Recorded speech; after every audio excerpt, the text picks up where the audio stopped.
न के भयो रविको विरुद्ध मिल्ने भने बोल्नु भने रिसायो क्या किन रिसाउने म तपाईसँग तपाईँ मेरो दाइ म तपाईँको भाइ म एउटा यस्तो हो क्या दाइ एउटा कुरो यस्तो पनि एउटा व्यक्ति यहाँ ऋण त तपाईँले लिन पाउनु मैले लिन पाएँ जसले ऋण ल्याएको छ त्यसले खोज्ने हो क्या तपाईँले खोज्ने होइन मैले खोज्ने होइन तपाईँको पनि त ऋण त छ त तपाईँको झन्डै 12-15 करोड ऋण छैन र अनि त्यही बनाएर हालिदिने ऋषिरामले फलाना रामबाबुसँग यति करोड ल्याएर खाइदिन्छ भने देउने त्यसपछि कुद्ने हो र हामी तपाईँलाई दिउँछ तपाईँ कोसँग कारोबार गर्नुभयो तपाईँको कुरो म कोसँग कारोबार व्यक्तिगत दिन त जोसँग खान पाइयो त भाइ अहिले राजनीति गर्ने भयो भने त्यसलाई इस्यु बनाएर व्यक्तिको आन्तरिक कुरा लिएर राष्ट्रिय इस्यु बनाउन मिल्छ होइन नेपालका मिडिया छ नि संसारले लेख्न त पाउनु पर्छ नि तपाईँको ऋण मैले ल्याइदिन्छु त्यसो भोलि ऋषिरामले अस्ति तपाईँको प्रेम टाइम टेलिभिजन खोज्दाखेरि 15 करोड ऋण खोजेर फलानु फलानु ब्याङ्कबाट खाइदिएछ फलानु सरकारी खान्छ फलानु व्यक्ति खान्छ भन्न जान मिल्छ होइन बाट पैसा लिनु भएको छ नि आइसक्यो उसले जान्ने हो तपाईँले कुन ब्याङ्कमा गएर ऋण लिनुभयो अहिले दुर्गा प्रसादले ब्याङ्कबाट लोन ल्याएर खाएको छ त्यो उसो ब्याङ्कको र दुर्गा प्रसादको इस्यु हो तपाईँको मेरो इस्यु हो त्यो तर सरकारीको सुरक्षा नभएको मान्छेले अहिले मलाई राखेँ मैले मलाई 10 करोड ड्यान गरेर थाहा ल्याएर आउँछु मैले देऊ त खाएँ त मैले के बिना मैले लुट्न गएको त्यो लुटेर ल्याऊ राति गएर घर फुटाएर ल्याऊ सरकारीको पैसा सरकारी कुरा ऊ देव नेपालीले 4 अरब रुपियाँ खाएको छ त्यसको नाम आउँछ अहिले देव नेपालीको 4 अरब रुपियाँ खाइदिएको छ अस्ति म गएर बस गरेर आएको छु देव नेपाली जनताको पैसा 4 अरब रुपियाँ खाएको छ खोइ त्यसको इस्यु निकाले तपाईँले मैले निकाले कहाँ निकाल्नु देव नेपाली खोज्नुभयो तपाईँले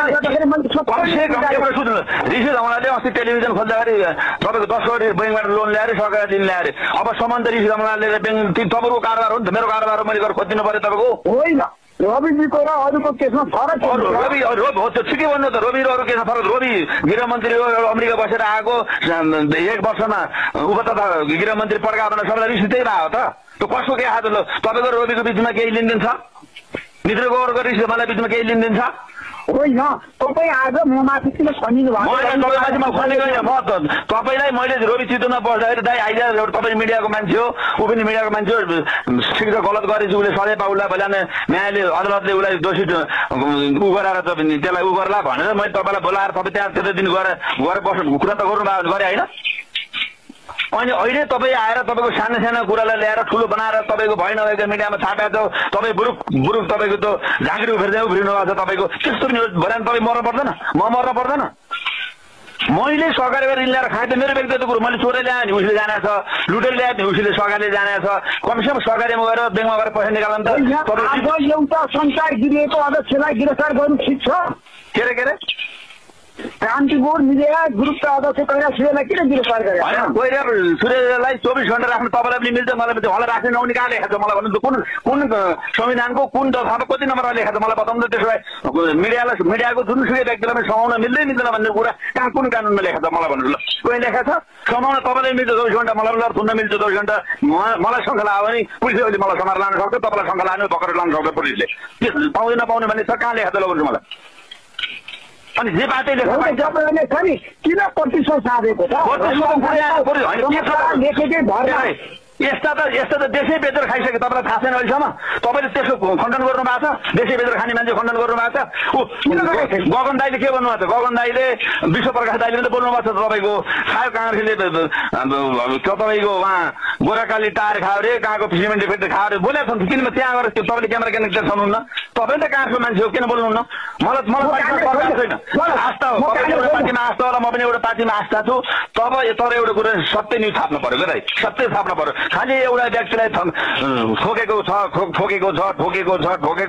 होइन गलतै गरेछ नि त अदालत लडेर कहाँ न्याय त सत लडेर उसले दोषी बनाएर छोरी लडेर हातमा लाएर थुनी रह्यो त होइन तपाईँको बारेमा लेख्दाखेरि बोल्दाखेरि किन तपाईँ राम्रो कुरा लेख्न परेको त गलत नभएको कुरा लेखेर रिस उठ्दैन मान्छेलाई मैले अहिले ऋषिरामलाई बारेमा नहुने कुरा ऋषिरामलाई मेरो अहिले 10 लाख रुपियाँ खाइदियो भने हिँडे पनि को बेको भलो भने तपाईँ बेको कि म बेको त्यसो भए नभएको मैले त उल्टो बोलेँ नि तपाईँले त तपाईँसँग मेरो कारोबारै छैन भने मैले तपाईँ बारेमा अहिले झुट्टा न्युज बनाएर ऋषिरामलाई मेरो 10 लाख रुपियाँ खाइदियो तपाईँको एउटा त्यो के ओइ भयो भने आइथ्यो त त्यो सत्य थियो त्यो के ओइ बारे आइथ्यो छोरी मेरो अहिले तपाईँ बारेमा कति बोली लगाउनु त्यो सत्य थियो त्यसो भए तपाईँ गलत आएको तपाईँलाई थुन्थ्यो होला नि त तपाईँको उसले पुलिस प्रशासनले लगाएर थुन्थ्यो होला नि त तपाईँले गल्ती गर्नु भएको छैन त अनि उसले गल्ती बोल्यो भने तपाईँलाई रिस उठेन अहिले कैलाश सिंहलाई आज जसरी गिरफ्तारी गरियो मिडिया भित्र पसेर तपाईँले हस्तक्षेप गरे नि त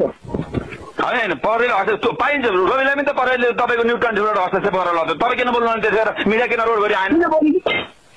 मिडिया रोड गरी कहाँ आइलो भन्नुहोस् न त त्यति त्यहाँ हिजोको जति मिडिया त्यहाँ चितवनमा गएको थिए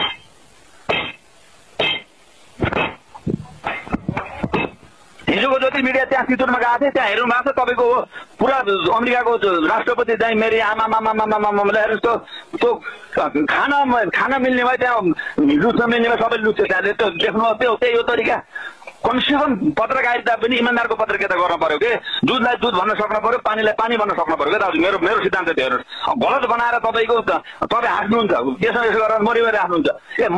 यो त सत्यको सृष्टि हो दाइ भगवान छन् सृष्टिमा अन्य अत्याचार गर्नु हुँदैन दाइ अहिले देखिन्छ तपाईँले गलत गर्नु भएको छ भने तपाईँले भोग्नुपर्छ मैले गरेर भइलानु भयो मैले भोग्नुपर्छ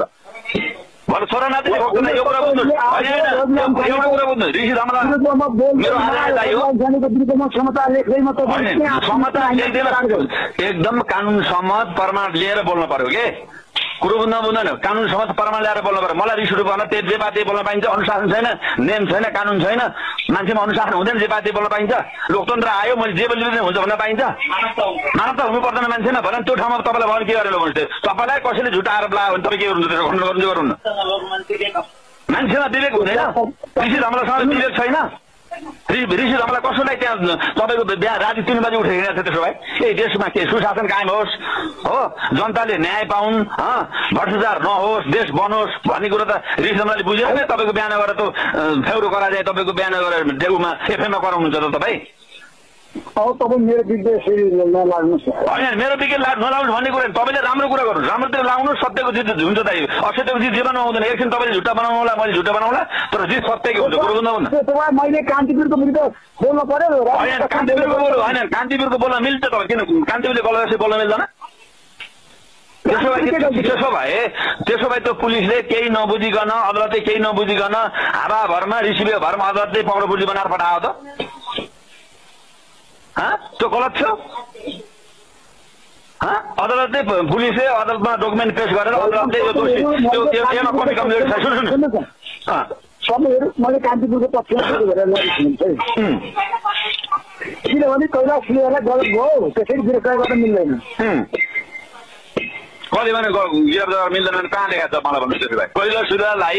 उहाँलाई छुनै मिल्दैन ऊ नेपालको टप मिडिया हो भनेर कुन कानुनको कुन दफाको कति नम्बर लेखाएको छ मलाई भन्नुहोस् ल कहीँ लेखा छ ऋषि धमलाई छुनै नमिल्ने भने कोही लेखा छ मित्र गाउँलाई छुनै हुन्न भने कोही लेखा छ मित्र गाउँलाई पनि छुन मिल्छ ऋषि धमलाई गल्ती मलाई शङ्का लाग्यो पुलिसले बाटो हिँड्दै ऋषि धमलाई माथि शङ्का लाग्यो नि च्याप्प समाज ल्याएर अनुसन्धान गर्न पाउँछ पुलिसले नेपाल सरकारले पाउँछ मेरो लागि पनि पाउँछ तपाईँको लागि पनि पाउँछ के तर गलत जथाभावी गलत त बोल्न पाइएन नि त है ल